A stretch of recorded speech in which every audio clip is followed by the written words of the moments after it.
Assalamualaikum warahmatullahi wabarakatuh. Perkenalkan, nama saya Miftah Nailu, kelas 4B, NIM 131414138, jurusan Manajemen Pendidikan.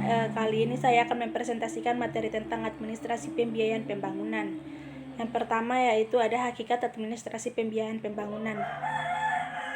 Pengertian secara luas, administrasi pembiayaan adalah kebijakan dalam pengadaan keuangan untuk mewujudkan kegiatan kerja yang berupa perencanaan, pengurusan, dan pertanggungjawaban untuk lembaga terhadap penyandang dana, baik individual maupun lembaga. Administrasi keuangan adalah kegiatan yang dilakukan oleh seseorang pemimpin dalam menggerakkan para pejabat yang bertugas dalam bidang keuangan untuk menggunakan fungsi manajemen keuangan, meliputi perencanaan atau penganggaran, peralatan, pengeluaran, serta pertanggungjawaban. Pada hakikatnya, administrasi pembiayaan berkaitan erat dengan manajemen pembangunan. Oleh karena itu, sebagian orang berpendapat bahwa pengelolaan atau manajemen itu sama dengan administrasi, sehingga istilah manajer dan administrator itu sama. Selanjutnya, prinsip administrasi pembiayaan. Menurut Husnurdin 2005 halaman 187, prinsip-prinsip administrasi keuangan yaitu: pertama, hemat, tidak mewah, efisien, sesuai dengan teknis yang diisyaratkan. Kedua, terarah dan terkendali sesuai dengan rencana program atau kegiatan. Ketiga, terbukti dan transparan dalam pengertian dari dan untuk apa keuangan lembaga tersebut perlu dicatat dan dipertanggungjawabkan, disertai bukti penggunaannya.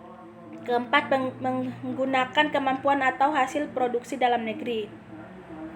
Selanjutnya, sumber pembiayaan pembangunan. Sumber pembiayaan pembangunan menurut Cokromitjojo 1986 halaman 100 adalah sebagai berikut. A. Sumber dana dari dalam negeri. Penerimaan dalam negeri diusahakan dari pajak langsung, pajak tidak langsung, dan penerimaan bukan pajak. B. Sumber dana dari tabungan masyarakat. Tabungan masyarakat dilakukan melalui perbankan dan lembaga keuangan ataupun bentuk penanaman modal. C. Sumber dana dari luar negeri. Sumber dana luar negeri merupakan bagian yang integral dari keseluruhan investasi. Pada umumnya dilihat secara komplementer kebutuhan pembiayaan pembangunan sebagai resource gap. Selanjutnya, pelaksanaan administrasi pembiayaan pembangunan. Segi anggaran belanja. Yang kedua adalah segi pengeluaran. Pada umumnya, pengeluaran negara didasarkan atas: yang pertama, pemenuhan kebutuhan rutin pemerintahan. Kedua, usaha-usaha pertumbuhan ekonomi dan pembangunan pada umumnya. Ketiga, perlimbangan stabilitas ekonomi.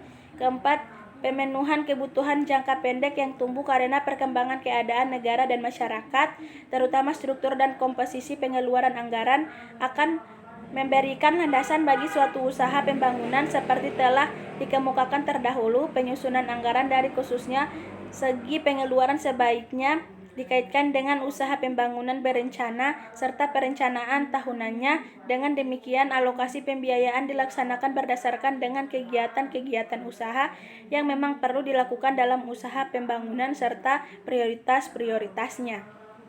Baik, hanya itulah presentasi yang bisa saya berikan. Wabillahi taufiq wal hidayah. Wassalamualaikum warahmatullahi wabarakatuh.